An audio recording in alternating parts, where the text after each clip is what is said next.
तो परमेश्वर को धन्यवाद देंगे।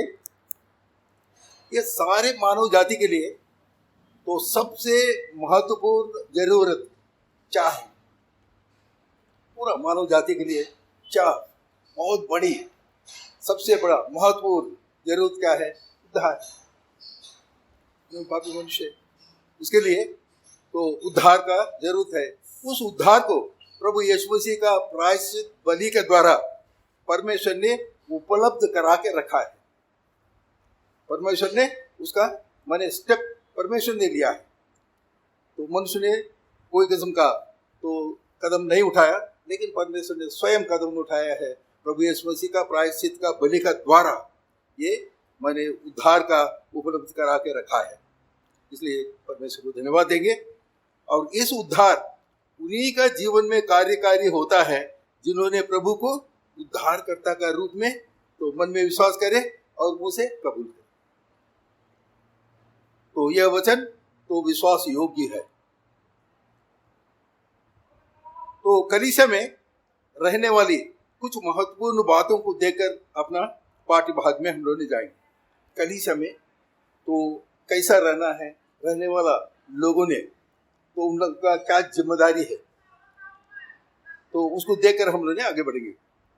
कलीसिया में सीनियरिटी का महत्व नहीं है, सिंसियरिटी का तो महत्व है। माने कलीसिया में तो वरिष्ठ का उसका महत्व नहीं है, लेकिन ईमानदारी का महत्वपूर्ण है। कलीसिया में जब भी हम लोग आते हैं, कलीसिया में वरिष्ठ लोग तो रहते हैं, लेकिन उनका कोई महत्व नहीं है। तो लेकिन महत्वपूर्ण ये है तो ईमानदारी तो कलीसिया में होना जरूरी है। और दूसरा है ऑपरेट, चालू रखना। कलीसिया को चालू रखना इतना महत्वपूर्ण नहीं है, लेकिन कोऑपरेशन, सहयोग महत्वपूर्ण है। कलीसिया में क्या होना चाहिए? तो सहयोग होना बहुत जरूरी है।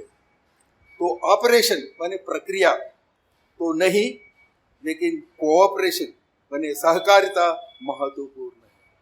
ये सभी चीजें हैं हम लोग कलीसिया में तो हर एक विश्वासी का जिम्मेदारी है। जैसा ही कलीसिया में आते हैं, ये सभी उनका मन में होना चाहिए, मैं ही कलीसिया के लिए दूसरा भाई बहनों का साथ में हम लोग ने कैसा व्यवहार करना चाहिए। प्रभु ने दिया हुआ स्नेह भाव, तेलुगु में आत्मीयता, स्नेह भाव को और मेल जोल को, अन्योन्यता और अधिकार को परमेश्वर ने हम लोग भी कलीसिया में किसी किसी को अधिकार दे रखा है, कैसा चलाना है। वो अधिकार को हक को हर एक विश्वासी रक्षा करना है। क्या करना है?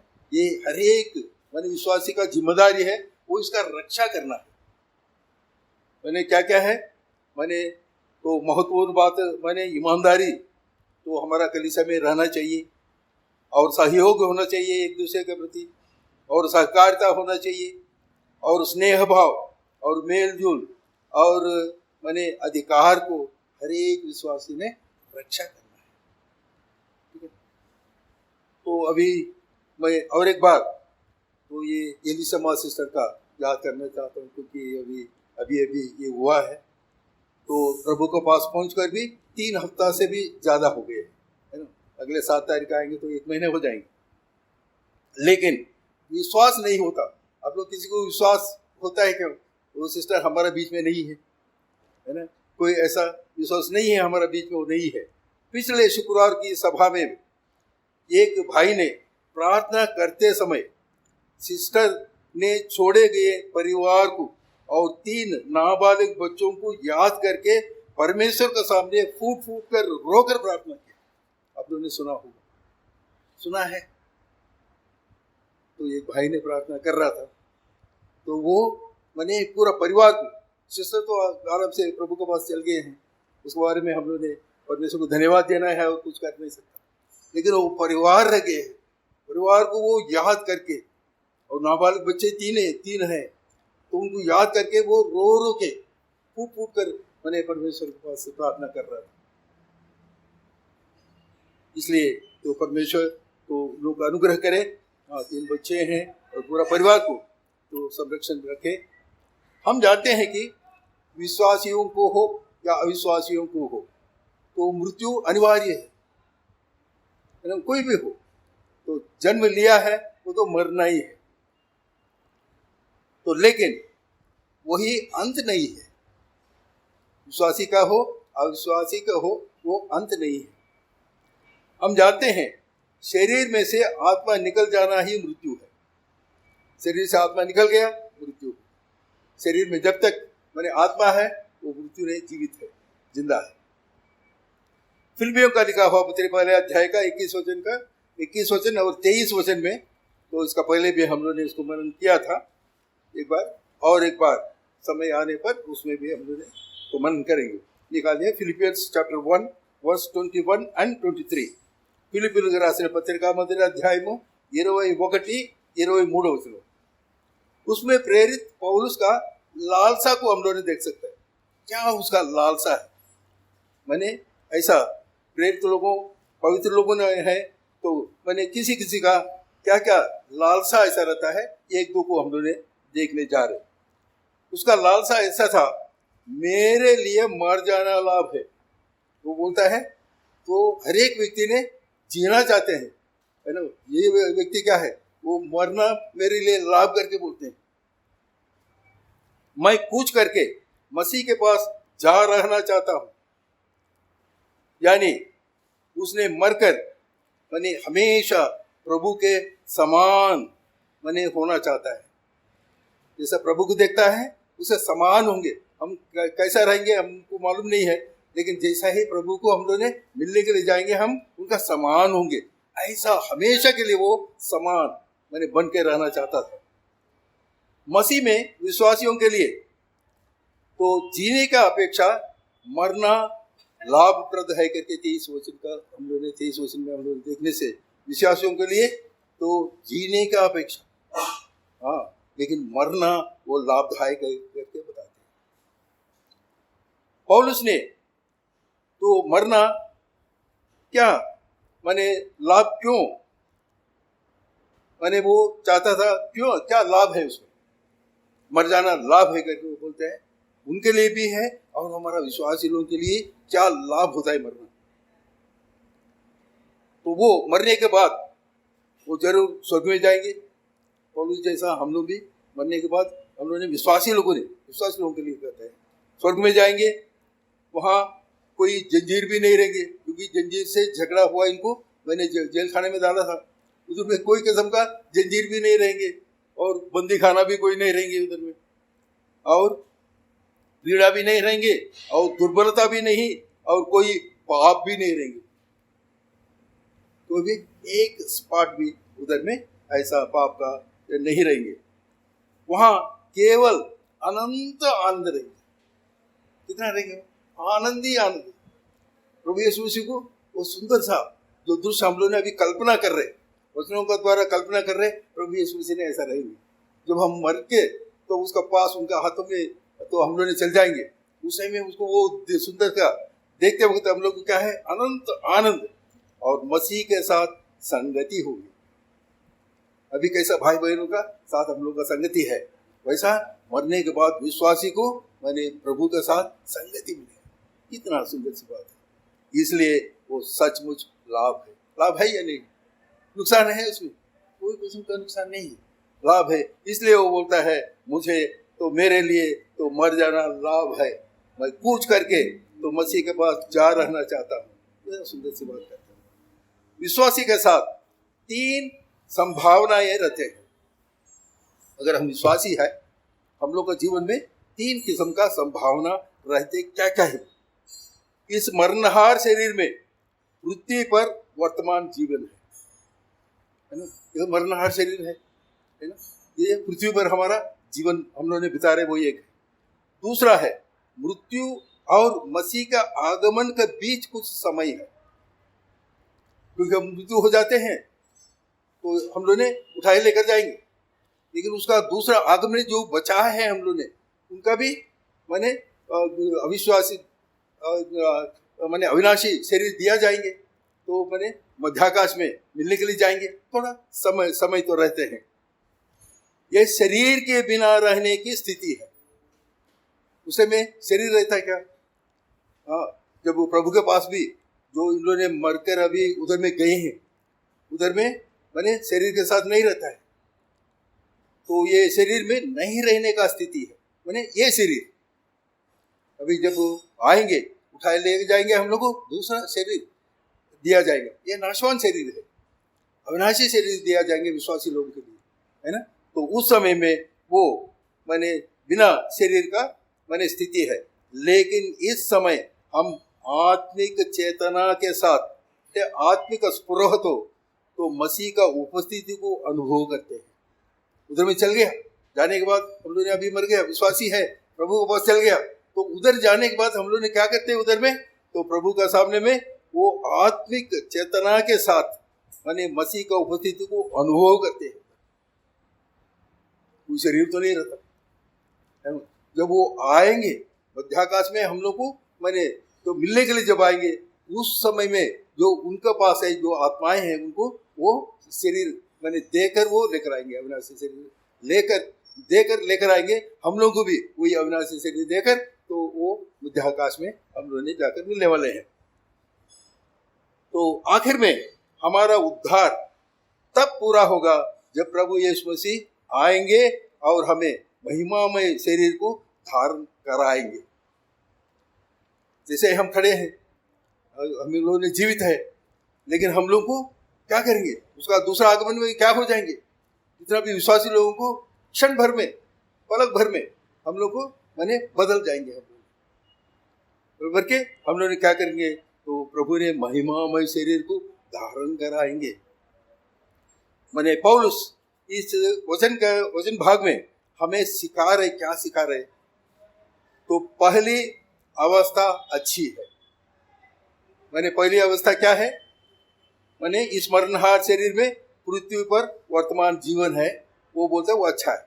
क्यों अच्छा है, अब जीवित है तभी 4 आदमियों को सुसमाचार सुना सकता है और प्रभु का बात कह सकता है, वो अच्छा है करके बोलता है। वो पहले जो स्थिति है वो अच्छा है बोलते हैं। दूसरी और भी बेहतर है करके बोलते हैं। दूसरा क्या था, मृत्यु और मसीह का आगमन का बीच में समय है, यह शरीर का बिना रहने की स्थिति है। लेकिन इस समय हम आत्मिक चेतना के साथ माने मसीह का उपस्थिति का अनुभव कर सकते हैं, वो है दूसरा है। और तीसरा है, वो बेहतर है करके बोलता है, और तीसरा है सबसे अच्छा है। क्या है, प्रभु के साथ रहेंगे, है ना। तो वो तीसरा में हम लोगों ने पढ़ के देखा था। तो आखिर में हमारा उद्धार तब पूरा होगा जब प्रभु यीशु मसीह आएंगे और हमें महिमामय शरीर को धारण कराएंगे। तो वो है तीसरा है, वो सबसे अच्छा है करके वो बोलता है। इसलिए पौलुस का जीवन का उद्देश्य है, क्या उनका उद्देश्य है, वो जीवन में हम लोग को भी एक एक उद्देश्य होना बहुत जरूरी है। हम लोग बिना उद्देश्य से चलते रहते हैं। हम मसीह हो गया, मैंने हमारा उद्धार हो गया, तो हम लोग चलते रहते हैं। हमारा संसार का, इसमें संसार का लोगों के साथ हमारा माने चाल चलन होते रहता है, लेकिन एक उद्देश्य होना बहुत जरूरी है। पौलुस का क्या जीवन का उद्देश्य है, प्रभु यीशु मसीह से प्रेम करना। माने प्रेम करना माने क्या है, उसका आज्ञाओं को पालन करना, और है माने उसका आराधना करना। आराधनालय में आप देखते हैं, जहाँ भी जाते हैं वो आराधनालय में ढूंढ कर जाते हैं, और उसकी सेवा करना। ये तीनों उसका उद्देश्य है। हमारा भी विश्वासी होने के नाते हमारा भी कुछ उद्देश्य होना बहुत जरूरी है। ये तीनों उद्देश्य बहुत ही बहुत माने हम लोग विश्वासी लोगों को होना बहुत जरूरी है, मैं समझता हूँ। क्योंकि प्रभु से प्रेम करना माने उनका आज्ञाओं को मानना और उनका आराधना करना, विश्वासी होने के नाते हम लोगों ने उनको आराधना करना और उसकी सेवा करना, ये तीनों तो उनका जरूर माने उसका उद्देश्य था। हमारा भी वही उद्देश्य होना तो हम लोग जरूरी है। प्रेरित पौलुस का लालसा अभी देखा था, इतना उसका प्रेरित पौलुस के लिए अभी देखा है उनका क्या लालसा है। तो अब हम लोगों ने प्रेरित पतरस का लालसा भी देखेंगे। उसको आप निकालिए, दूसरा पतरस का पहले अध्याय का 13 और 14 में हम लोग देख सकता है। इसमें तो पौलुस का हो गया, अभी पतरस का भी, प्रेरित पौलुस का भी लालसा को हम लोग ने दूसरा पतरस पहले अध्याय का 13 और 14, 2 Peter chapter 1 verse 13 and 14, 2 पेतुरु మొదటి అధ్యాయము 13 14 వచనాల్లో हम लोग ने देखेंगे। उसमें लिखता है, मैं यह अपने लिए उचित समझता हूं कि जब तक मैं इस डेरे में हूं, याद रख लीजिए, वो इस डेरे में हूं, तब तक तुम्हें सूदी दिला दिला कर उभारता रहूं। 14 वचन में लिखता है, क्योंकि यह जानता हूं कि मेरे डेरे के गिराए जाने का समय शीघ्र आने वाला है, यानी मेरा मृत्यु होने वाला है, मैं मरने वाले हैं। तो जैसा कि हमारे प्रभु यीशु मसीह ने तो मुझ पर प्रकट किया है, तो जल्दी मरने वाला है, वो प्रभु यीशु मसीह ने प्रकट किया है भक्त लोगों को। तो ऐसा तो मैंने तो उनका मैंने प्रकट करते हैं उन्होंने, तो कब उनका देहांत हो जाएंगे। तो डेरा का मतलब है देह है, शरीर है, ये हम लोग ने समझना बहुत जरूरी है। पतरस को प्रभु ने जानकारी दिया था, जैसा मैंने प्रभु यीशु मसीह ने स्वर्गारोहण होते समय चेले लोग भी उनका पीछे जा रहे थे, पतरस भी था, यूहन्ना भी था, सब आ रहे थे। तो उस समय में पतरस को प्रभु ने जानकारी दिया था, तू बुढ़ापा में इस डेरे से मैंने छुड़ाया जाएगा। जब तुम्हारा बुढ़ापा होगा, अभी वो जवान है, सेवा कर रहे, लेकिन जब बुढ़ापा होगा तभी तुम्हारा ये डेरे में नहीं, ये शरीर से तुम्हारा छुटकारा होगा। उसी टाइम में वो बताया था, इसलिए वो पक्का मान लिया है, भाई मैं अभी मरने वाला नहीं, कुछ भी हो जाए। हाँ, तो यह बात इस बात का संकेत है कि पतरस कैसे मृत्यु से परमेश्वर की महिमा करेगा, मृत्यु का द्वारा भी मैंने परमेश्वर का नाम का महिमा करेगा। वो लिखा है आपको यूहन्ना का 21 अध्याय का 18 और 19 में। इसी समय में तो प्रभु ने उनको बताते हैं, जॉन चैप्टर 21 वर्स 18 और 19 में बताते हैं, मैंने कैसा उसका मृत्यु होने वाला है और उसका मृत्यु के द्वारा कैसा परमेश्वर का नाम का महिमा होगा, उसमें आप देख सकता है। लेकिन इस बीच में हेरोदेस राजा है।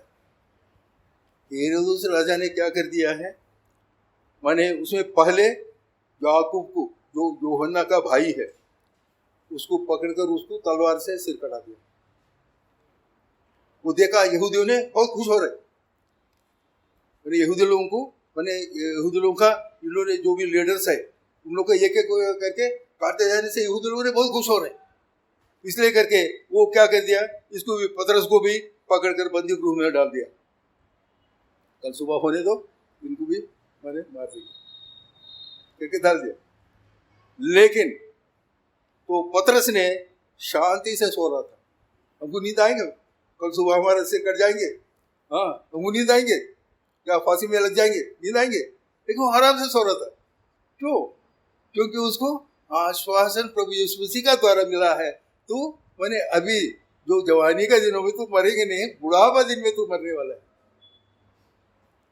ये हेरोद नहीं है और कोई भी आने दो, मैं ही मारने वाला नहीं, मेरे को कोई मारने वाला नहीं। वो निश्चिंत होकर मैंने वो सो रहा था। तो उस मैंने आश्वासन जवानी का दिनों में दिया हुआ था, तो पतरस बुढ़ापे तक जीवित रहेगा, ये आश्वासन था। हेरोदेस मुझे मार नहीं सकते सोचकर मैंने आराम से सो रहा था, कोई किस्म का चिंता नहीं था उसको, है ना। तो उसी रात में स्वर्गदूत आकर पतरस को सुलाया है। मैंने परमेश्वर का योजना था ना, हाँ, तो प्रभु ने बताया है, हाँ मैंने तू बुढ़ापे में जाकर मरेगा। तो अभी आ रहे हेरोदेस ने उसको मैंने काटने के लिए, लेकिन अभी सुबह हुआ ही नहीं है।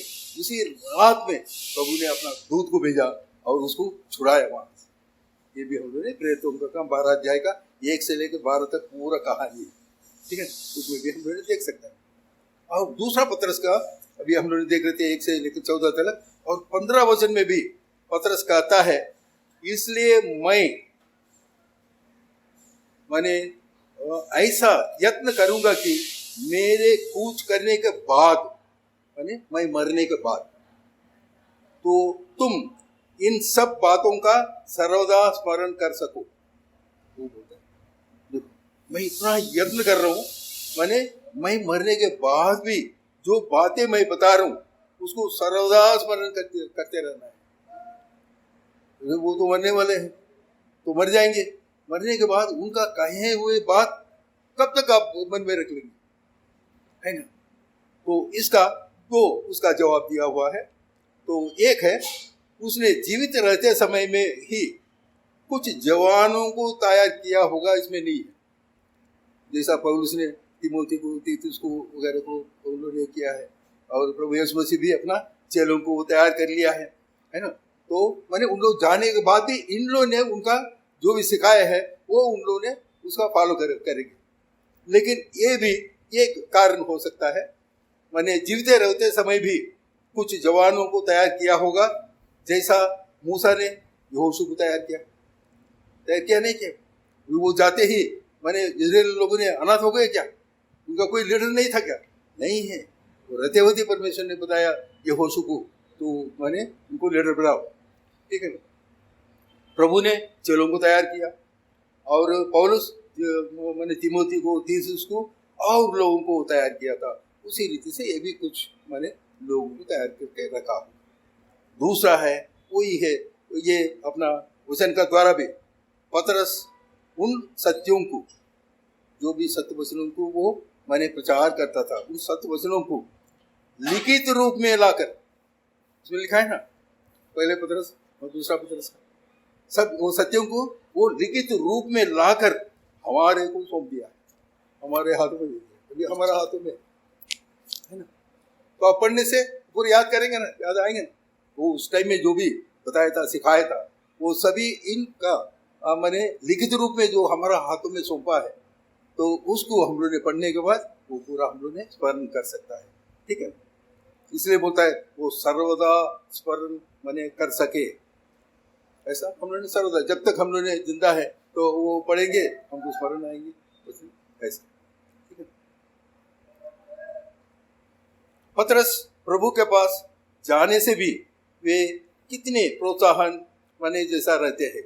वो छोड़कर जाने के बाद भी वो लिखा हुआ जो वचने हैं, तो वो कितना हम लोग को प्रोत्साहन मिलता है। वो पढ़ते आने से हम लोग को बाइबल स्टडी में हम लोग देखते आ रहे हैं, बहुत ही सुंदर सी बातें हैं। वो पूरा हम लोग को माने प्रोत्साहन भी मिलता है, चेतावनी भी मिलता है, वो माने उतना सुंदर सी बातें उसमें हम लोग देख सकते हैं। भक्त लोगों का आत्माओं के लिए, भक्त लोगों है माने उद्धार पाया हुए लोग हैं, उन लोग का आत्माओं के लिए दूसरा मृत्यु नहीं है, दूसरा मृत्यु है क्या, उद्धार पा लिया है, दूसरा मृत्यु का सवाल ही नहीं है, उसका मृत्यु नहीं है। और विश्वासी का भले कामों के लिए भी मृत्यु नहीं है। जो विश्वासी है भले काम कर रहे, मैंने प्रभु का इच्छा का अनुसार हम भले काम कर रहे, तो मैंने वो भी मैंने याद किया जाएंगे, उन्हें भले काम करने के लिए वो सुझाया गया है। जो विश्वासी लोगों को क्यों परमेश्वर ने विश्वासी बना के क्यों रखा है, मैंने भले कामों को मैंने करने के लिए उन लोगों को सुझा के रखा है। मृत्यु के बाद विश्वासी भौतिक रूप से तो नहीं रहते हैं, मृत्यु हो गया भौतिक रूप से आप देख सकते हैं, नहीं, लेकिन आत्मिक रूप से उनके अच्छा गवाही के कारण माने जीवित रहते हैं। हम लोग ने तो अभी हम लोग ने इसमें देख सकता है इब्रानियों का 11वां अध्याय का पहले वचन से लेकर तो पूरा गवाही लोगों को उसमें लिखा हुआ है, ठीक है। तो वो क्या होता है, उन लोगों ने मर गए, जीवित तो नहीं है, लेकिन उनका जो कार्य है, जो उन लोग का गवाही है, तो वो हमेशा जीवित रहेगा। इस संसार का लोग अगर मर गया समझो, तो उन्हें संसार कुछ समय के लिए याद रखते हैं, है ना, बाद में भूल जाते हैं। संसार का लोग है तो उन लोग को कुछ अच्छा काम किया तो उन्होंने याद करते, भाई वो मेरे को ये काम किया, वो काम किया, करा के दिया, कुछ समय के लिए होते हैं, लेकिन बाद में संसार लोगों ने भूल जाते हैं। लेकिन विश्वासी का मृत्यु माने ऐसा हो सकते हैं, संसार के लिए मरा है, संसार में देखता है, माने बाकी अविश्वासी जैसा मर गए हैं वैसा हम भी माने विश्वासी लोग भी मर गए करके संसार के लोगों के लिए हम लोगों ने मरा है, लेकिन उनके आत्माओं को, भले कामों को और गवाही को, तो उनका गवाहियों को मृत्यु नहीं है। वो जीवन जिया है परमेश्वर का, जो ये जो भले काम किया है परमेश्वर के लिए, नाम का महिमा के लिए जो भी किया है, और गवाही, उन लोगों के गवाही का जीवन के लिए तो मृत्यु नहीं है। आत्मिक जीवन में वे जीवित है। शरीर का मृत्यु तो हो गया, लेकिन आत्मिक रीति से उन लोगों ने जीवित है। तो नाम मात्र मसीह कुछ लोग रहते हैं, मसीह के परिवार में पैदा होते हैं, लेकिन उन लोगों ने नाम मात्र रहते हैं। आएंगे सब कुछ, जहाँ भी बुला दो। मैं भी वो बोलते थे हमारा, इसलिए पास्टर साहब ने हमको बोलता था, भाई मैंने तुम्हारे लिए मैं मराठी आदमी हूँ, मैं तो है ना आप लोगों के लिए मैं हिंदी सीखा हूँ, कम से कम तेलुगु वाले ने बहुत किया हम लोगों ने, तो तुम तेलुगु में ट्रांसलेट कर। मैं हाथ जोड़ के मैंने, मेरे को ये हैसियत नहीं है, मैं उलबीट में खड़ा होकर है ना मैं उसको ट्रांसलेट करूँ। मैं आदमी से अभी आया हूँ, कुछ मेरे को आइडिया नहीं है, आप बोलो। मैंने कहीं भी, भाई आपका घर में रोज प्रार्थना मीटिंग रखूँ, अब नहीं आउटडोर शूटिंग में चलो, हाँ चले, उधर इतना खर्चा होता है, करो बोलो। लेकिन ऐसा है, मैंने क्या है, एक मैंने वो विश्वासी का जो जीवन है, संसार के लिए अभी विश्वासी है, सभी भले काम परमेश्वर के लिए कर रहे, आप गवाही रख रहे, तो उसके लिए आप मरने के बाद भी आप जीवित है, क्योंकि लोग सभी मर गए ना। मैंने इसका इब्रानियों का 11वां अध्याय का जितना भी लोग लिखा है वो सभी अभी नहीं है, लेकिन उन्होंने बात कर रहे, मैंने जीवित है आत्मिक रीति से। भौतिक रीति से उन्होंने मर गए, लेकिन आत्मिक रीति से उन्होंने जीवित है। इसलिए उन्होंने नाम मात्र मसीही सभी मरे हुए हैं, मैंने आत्मिक रीति से वो मरे हुए हैं, तो वे आशाहीन है, मैंने निरीक्षण लेने टूटवार। तो अच्छा समय है अभी,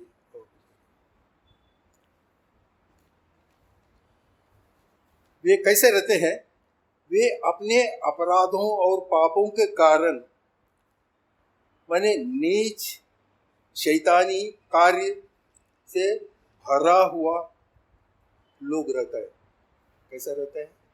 अरे इन लोगों ने नाम मात्र जो रहते हैं ना, तो उन लोगों ने क्या करते हैं, उन लोगों ने पहले है आशाहीन रहता है, माने ईश्वर रहित रहता है, वो हम लोग ने सुनते आ ही रहे। वे अपने अपराधों और पापों के कारण नीच शैतानी कार्यों से भरा हुआ माने अवज्ञाकारी, माने आज्ञाकारी नहीं रहता, आज्ञा को उल्लंघन करने वाला रहता है, और माने आध्यात्मिक रूप में वो मृत है जो जीवन में देखते रहते हैं। हम लोग ने अभी मैं ही हूँ समझी, मेरे नाम मात्र में मैं रहता हूँ, तो मैं उधार नहीं पाया, प्रभु में नहीं आया, आते रहता हूँ जाते रहता हूँ, मैंने पढ़ते रहता हूँ प्रार्थना करते रहता हूँ घर में, लेकिन मेरा जब तक प्रभु को मैं ग्रहण नहीं किया तब तक मेरा जीवन कैसा रहेंगे? एक मेरा कोई आशा नहीं रहता, मरने के बाद मैं क्या हो जाऊंगा मेरा आशा नहीं रहता, और मैंने परमेश्वर मैं तो जानूंगा नहीं, मेरी जरूरत नहीं है। मुझे एक बार आप लोगों को बताया था, एक आदमी हमारे घर में आया था, आकर पूछता था, भाई तो उद्धार पाया क्या? उद्धार पाने हमको मालूम ही नहीं था, आदमी में काम करता था, उद्धार का मतलब क्या है नहीं जानता था। तो मेरे को गुस्सा आया, अरे कहा उद्धार कहीं बाजार में मिलता है क्या, बताओ, मैं जाकर खरीद के आता हूँ। उनको लग गया भाई मैंने इनको उद्धार का मतलब ही नहीं मालूम है, इसलिए ऐसा पूछना तो बराबर नहीं करके वो उद्धार माने क्या है करके वो बताया। तो बताने के बाद मैं बोला, भाई ऐसा सिखाओ, हमको बिल्कुल मालूम नहीं है, आदमी में है, तो अभी कहीं है ना वो तमिल का ये है, तमिल का चर्च में जाते हैं लोग, तमिल में बात करते हैं, तो संतमिल करके एक रहता है, वो किसी को समझ में नहीं आता, तो जाते आते नॉर्मल जा रहे आ रहे, फिर बाद में वो समझाया, माने उद्धार माने ये है, माने आपका पहले है तो आप अपना पापों को कबूल करना है, प्रभु यीशु मसीह को उद्धारकर्ता मानना है, बाद में आखिर में आप बपतिस्मा लेना है। ये तीनों माने सीनियरिटी में आप लेने के बाद आप उद्धार पा लिया है। उद्धार तो एक माने आदमियों के सामने में एक गवाही है, वो होने के बाद आपको धैर्य आएंगे, हिम्मत आएंगे, तो करके वो बताए ना ऐसे है। लेकिन जब तक वो नहीं होगा तब तक उन्होंने क्या है, अपना अपराधों में और पापों के कारण मरा हुआ तो वो तो है ही है, इफिसियों का लिखा हुआ पत्र में है ही है, लेकिन वो कैसा रहता है? नीच लोग रहता है, हाँ, और शैतानी कार्यों में भरा रहता है। और क्या रहता है? अवज्ञाकारी, माने आज्ञा को उल्लंघन करने वाला, आज्ञा को नहीं मानने वाला रहता है, और आध्यात्मिक रूप से मूर्त है। तो इसका मतलब कि वे परमेश्वर के लिए निर्जीव है, जीवित नहीं है। परमेश्वर के लिए वो निर्जीव है, उसका अंदर में जीवन ही नहीं है, उन्हें परमेश्वर का कोई अंश ही नहीं है, वो शैतान का संबंधित है, शैतान का राज में तो उन लोगों ने रहते हैं, इसलिए परमेश्वर के लिए उन लोगों ने निर्जीव है। जो उद्धार नहीं पाए हो लोग, माने आज्ञा नहीं मानने वाला का पुत्र है, उसका नाम ही दे दिया इसमें, बाइबल में उसका नाम ही ऐसा है। जो उद्धार नहीं पाए हो लोगों को क्या क्या करके बताते हैं उन लोगों ने? माने जो आज्ञा नहीं मानने वाला क्या पुत्र है? शैतान का पुत्र है, हाँ। और वे परमेश्वर का प्रति माने आज्ञा नहीं मानने वाले हैं, वे माने शैतान का द्वारा शक्ति पाते हैं। तो ये एक तो परमेश्वर है, हाँ, एक तो शैतान है, हाँ। परमेश्वर का शक्ति तो माने उसका तो कोई तुलना नहीं कर सकता, लेकिन इसका थोड़ा लिमिटेड है शैतान का, लेकिन हमसे शक्तिशाली है। तो इसलिए वो क्या करता है? माने उनको माने शैतान का शक्ति पाते हैं इन्होंने जो माने आज्ञा, परमेश्वर का आज्ञा नहीं मानने वाले हैं, हाँ। और माने शैतान का कार्यों से भरे रहता है, उन लोगों ने क्या करता है? ये शैतान का द्वारा वो शक्ति पाते हैं, इसलिए प्रभु को तिरस्कार करते हैं, अपमान करते हैं, और अवज्ञा करने के लिए तैयार हो जाते हैं। जो भी आज्ञा, भाई ऐसा करो, ऐसा ऐसा माने प्रभु का आज्ञा ऐसा है तो उद्धार पाएगा, ये करो, उन लोग क्या करते हैं? तिरस्कार करते हैं, उसको अपमान करता है, और वो आज्ञा को मानेंगे नहीं।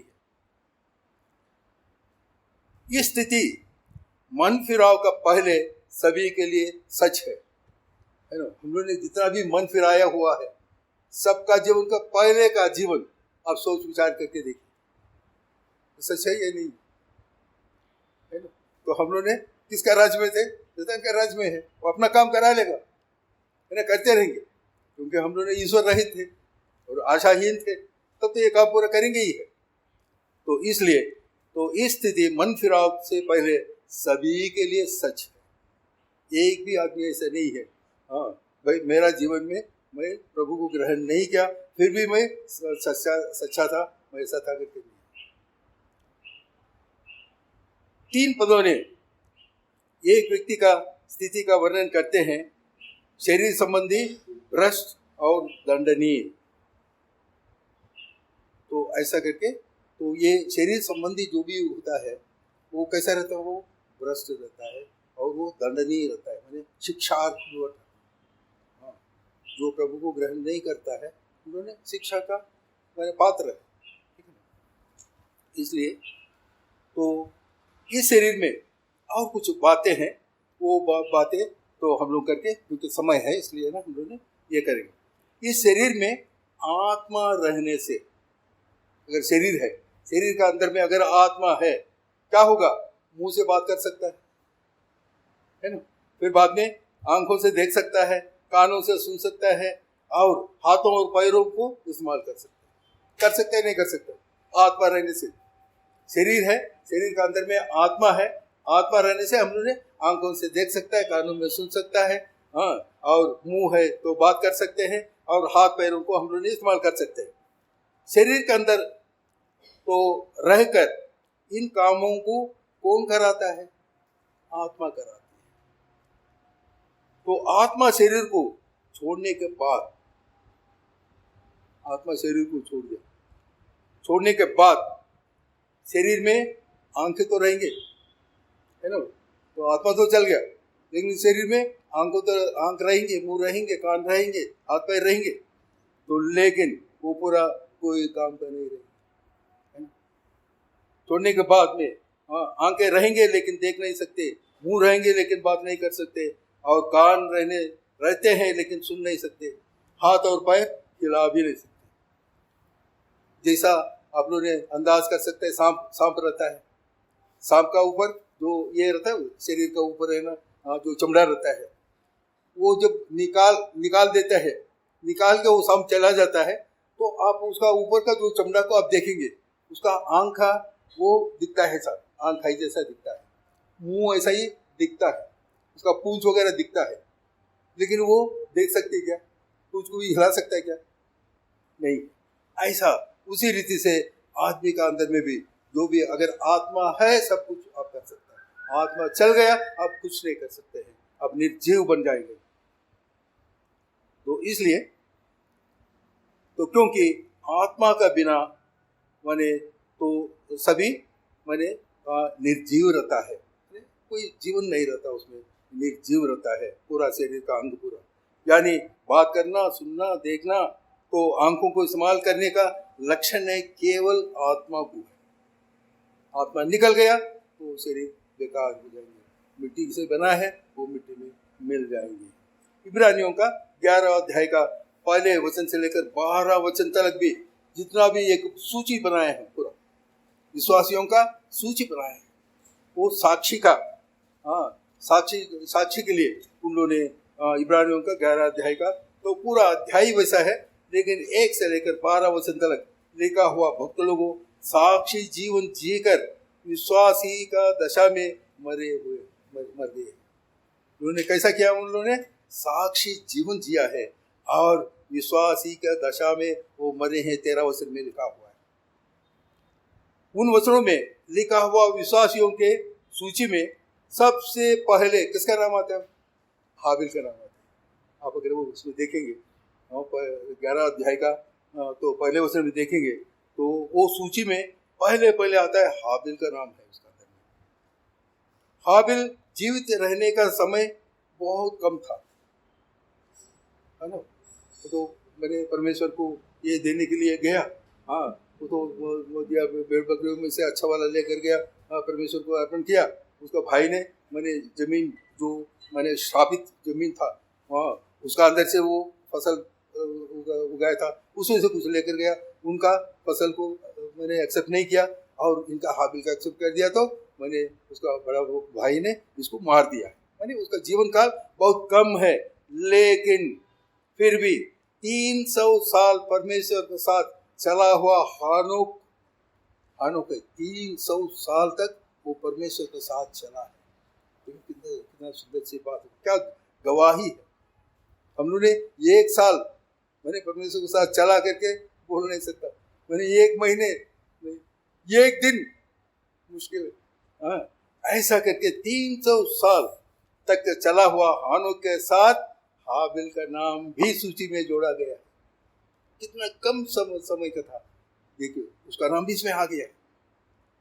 ऐसा हमारा भी जीवन माने ये साक्षी का जीवन हम लोग ने तो एक है वो माने एक अगर मर गया, समझो कोई भी व्यक्ति मर गया है, माने तेलुगु वाले ने क्या लिखता है, कीर्ति शेषु करके लिख देता है ना, कीर्ति शेषु माने अपना यश को छोड़कर गया। हम लोग देखते हैं वो गलत आदमी हो या अच्छा आदमी हो, वो कीर्ति शेषु करके लिखता ही है। और हिंदी में स्वर्गीय करके लिखता है, तो ठीक है, उसमें कोई आपत्ति नहीं है।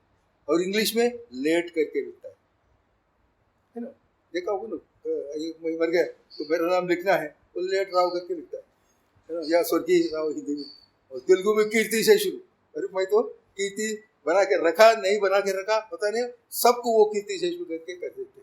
लेकिन हम लोग ने अभी विश्वासी लोगों का होने के नाते हम लोग ने साक्षी शेष होना चाहिए। कीर्ति शेष नहीं है, मैंने साक्षी शेष होना चाहिए, मैंने साक्षी को शेष छोड़कर जाने वाला होना चाहिए। ये हम लोग ने आज सीखना जरूरी है ना। तो मैंने हमारा जीवन भी एक साक्षी का जीवन होना चाहिए। तो इसलिए साक्षी शेष बन के रहने के लिए हम लोग ने कोशिश करेंगे, कीर्ति शेष करके नहीं है। कीर्ति शेष सबको भी जाए सर, तो परमेश्वरी वचनों पर आशीषित करें। धन्यवाद।